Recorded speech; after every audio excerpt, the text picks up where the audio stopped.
আবু জেহেল ইসলামের সবথেকে বড় শত্রু। ওর সন্তান ইকরামা মুসলমান হয়ে গেছে। ওর উপরে তো নোটিশ জারি ছিল, ওকে হত্যা করে দাও। তোমরা ওকে হত্যা যেহেতু করতে পারবা না, মুসলমান হয়ে গেছে, এখন তো হত্যা করা যাবে না।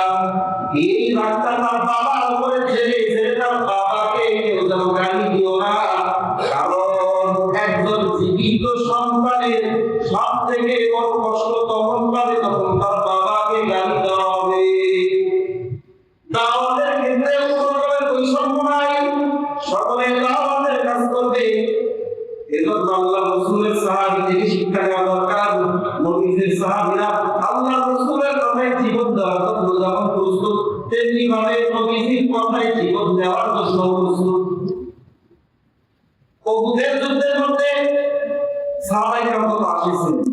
উহুদের যুদ্ধের মধ্যে হযরত সাদ ইবনে রবি রাদিয়াল্লাহু আনহু যুদ্ধের মধ্যে নবী পক্ষের মুজাহিদিন যুদ্ধের ময়দানে চলে গেছেন। যাওয়ার পরে যুদ্ধ করতেছেন, তীর তর্কে যুদ্ধ করতে করতে করতে করতে নবীর সাহাবী সাদ ইবনে রবি শহীদ হয়ে গেছেন। আল্লাহ রাসূল যুদ্ধ শেষে সাহাবায়ে কেরামকে বলে, ও সাহাবীরা, সাদ ইবনে রবিকে দেখা যায় না, ওকে একটু খুঁজে নিয়ে আসো। সমস্ত সাহাবী খুঁজতেছে, কিন্তু পুরা উহুদ প্রান্তে সাদ ইবনে রবি কোনো দেখা যায় না। সাহাবায়ে কেরাম বেকুল হয়ে গেছে, নবী তো তাকে ডাকছে, নবী তার জন্য সালাম জানাইছে, ভাই ভাই। একজন সাহাবী মাথার মধ্যে খেলছে যে ওই লাশের স্তূপ পড়ে আছে, শহীদ হয়ে ওখানে পড়ে আছে কিনা কি একটু দেখি। নবীর সাহাবী চলে গেছে, যাওয়ার পরে লাশের স্তূপটা সরাইতেছে, সরাইতে সরাইতে দেখে আল্লাহ রাসূলের সাহাবী জীবন চাইলের অবস্থা। এমন সময় আল্লাহ রাসূলের সাহাবী সাদ ইবনে রবি নবীর সাহাবীকে বলছে, ও আল্লাহ রাসূলের সাহাবী সাদ ইবনে রবি, আমার নবী তোমাকে ডাকছে, চলো তুমি একটু চলো, নবী তোমাকে তালাশ করছে, তোমার নাম স্মরণ করছে।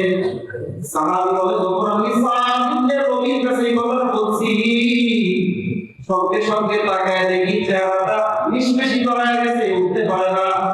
নবীর কথা যখন আমি তাকে বলছি, বলার সঙ্গে সঙ্গে ওই সাহাবী গাটার ঝাড় দিয়ে উঠছে, ওঠার চেষ্টা করতেছে, মাটির উপরে চাপ বসাইতেছে। এত পরিমাণে শরীর চাপড়া হয়ে গেছে, রক্ত প্রবাহিত হয়ে গেছে, দুর্বল হয়ে গেছে, উঠতে পারে না। নবীর সাহাবীকে ডাকতে বলে, সাহাবী, আমি আর তোমাদের মাঝে হয়তো ফিরে যাবো না, জান্নাতের সুখরান আমার কাছে আসতেছে, জান্নাতের ফেরেশতাদের আমি দেখতেছি, আমি বুঝে গেছি আমার জিন্দেগীর হায়াত আর বাকি নাই, আমি শহীদ হয়ে গেছি। তবে শোনো, আমার গোত্রের সমস্ত আনসারী সাহাবীদেরকে বলবা, জিন্দেগীতে যতদিন তারা বেঁচে থাকে, একজনও যদি বেঁচে থাকে, ওই অবস্থাতেও আমার নবীর শরীরে যেন একটা আঘাত, একটা আঁচড় না লাগে। উহুদ যুদ্ধের পরে হযরত আবু বকর রাদিয়াল্লাহু আনহু ঘরে ফিরে গেছেন।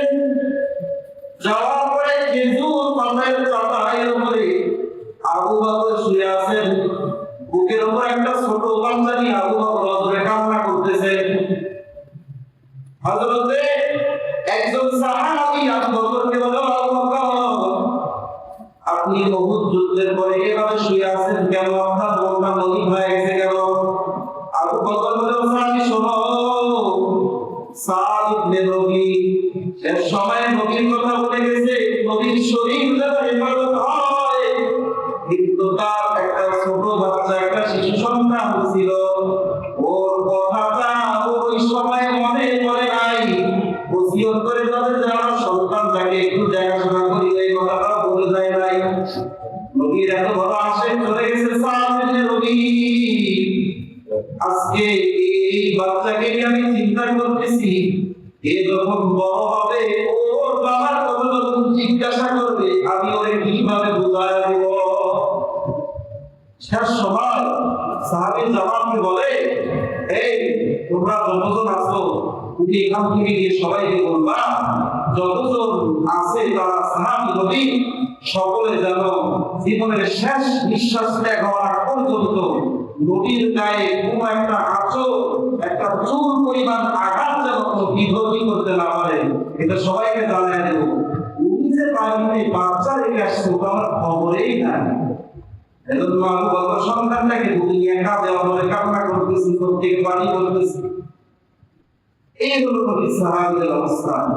আপনি আমি কেমন আশিক হইলাম?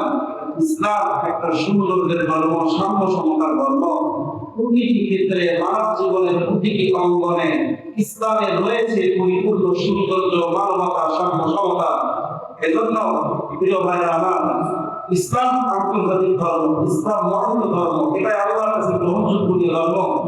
এজন্য জীবনের প্রতিটি ক্ষেত্রে আল্লাহর রাসূলের সুন্নতের ইত্তেবা করা। আল্লাহ আমাদের সকলকে আমাদের